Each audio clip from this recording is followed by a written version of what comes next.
Halo, assalamualaikum warahmatullahi wabarakatuh. Saya Erik Haris Subarka dari PPG Prajabatan Universitas 11 Maret Prodi Penjas A akan mempresentasikan tugas dari mata kuliah proyek kepemimpinan, yang mana tugasnya adalah meringkas untuk menjadikan sebuah program kerja apa saja yang sudah dipelajari pada mata kuliah proyek kepemimpinan. Untuk yang pertama, rangkuman tugas. Saya akan mempresentasikan beberapa rangkuman tugas yang terdapat pada makul proyek kepemimpinan. Semoga bermanfaat. Kemudian kategori tugas. Ada 4 tugas yang menurut saya sudah diberikan oleh Bapak Joko selaku dosen saya pada mata kuliah proyek kepemimpinan. Antara lain yang pertama adalah visi saya menjadi seorang guru itu apa, kemudian visi misi di sekolah ataupun PPL dengan potensi-potensinya. Kemudian yang ketiga adalah pertanyaan seputar peserta didik. Kemudian yang keempat adalah peta konsep harapan murid 5 tahun ke depan. Kemudian, apa sih visi saya menjadi seorang guru? Visi saya menjadi seorang guru adalah bagaimanapun kita hidup itu hanya satu kali saja. Menurut saya gunakan sebaik mungkin dan seberguna mungkin untuk keluarga, masyarakat, negara, dan agama. Karena itulah saya menjadi seorang guru. Kemudian untuk misi saya menjadi seorang guru, yang pertama memperbanyak ilmu dengan mengikuti pelatihan-pelatihan baik yang disediakan oleh pemerintah atau inisiatif sendiri.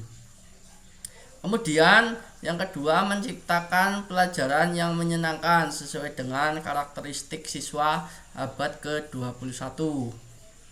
Yang ketiga memasukkan nilai-nilai agama dan kebudayaan sebagai fondasi untuk bersaing di dunia globalisasi.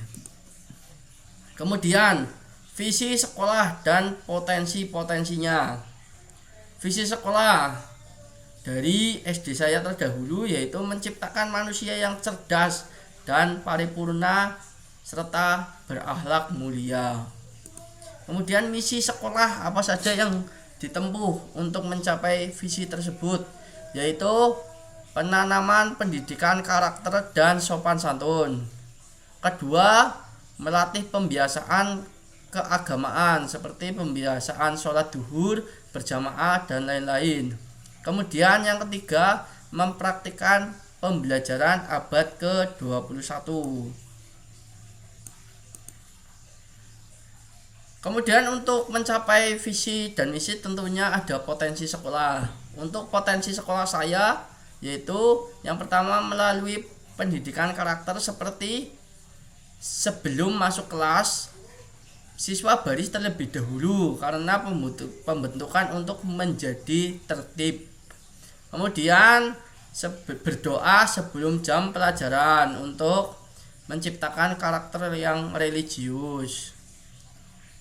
Setelahnya melakukan sholat berjamaah duhur. Kemudian tanamkan keberanian dengan pramuka dan LDKK ataupun latihan dasar kepemimpinan.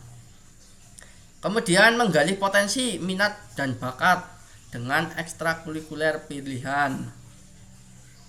Selanjutnya melakukan aspirasi baik kritik dan saran kepada masyarakat dan lembaga terkait.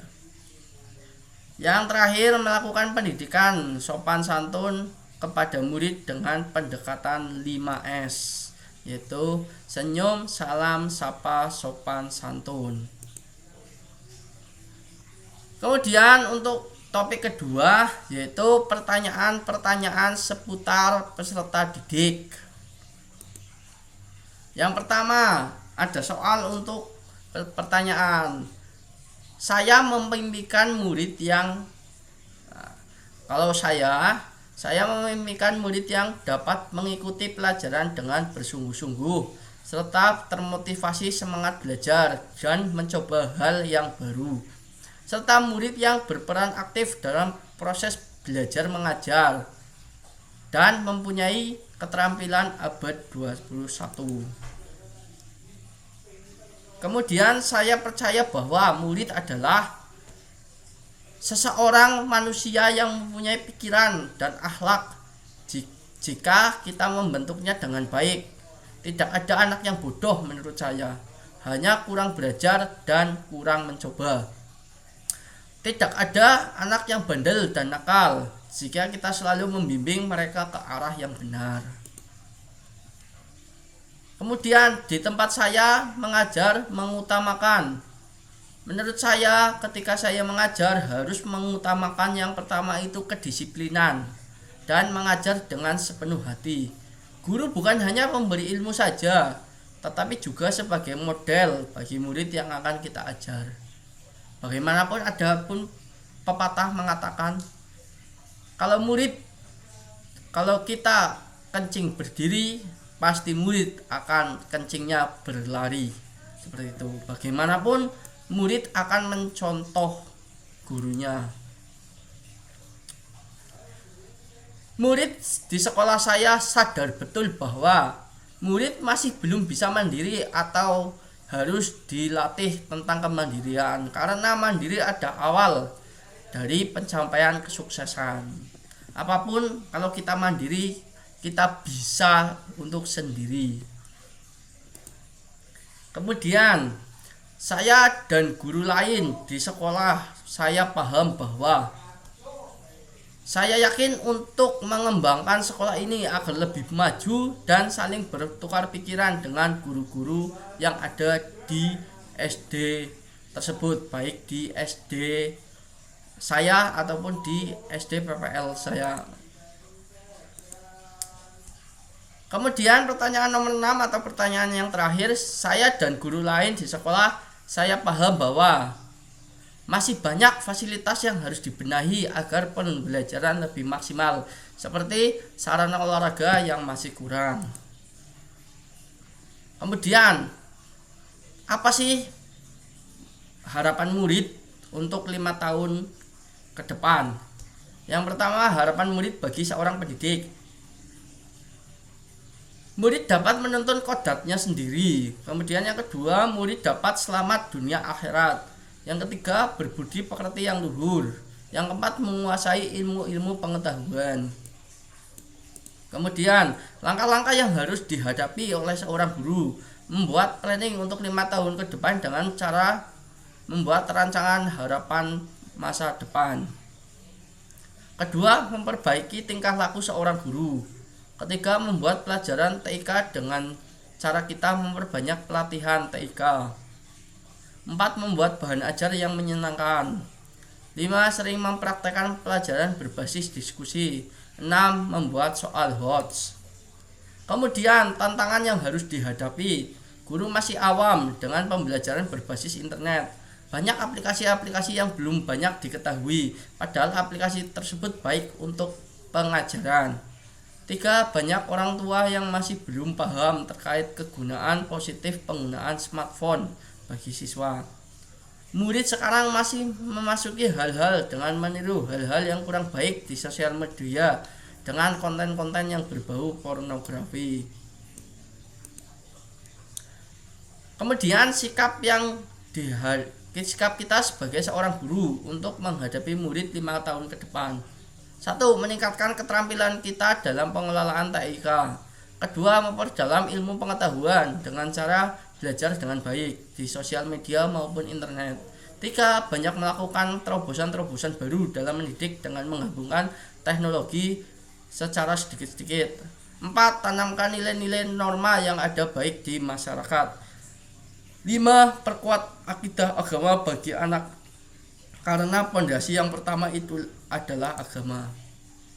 Yang terakhir ada refleksi ataupun pengulangan kembali. Dengan makalah ini kita refleksikan bersama bahwa apakah kita sudah mengerti dan melaksanakan apa tujuan visi misi kita sebagai seorang guru. Kemudian kedua, apa yang dilakukan kita sebagai seorang guru untuk menuntun visi kita.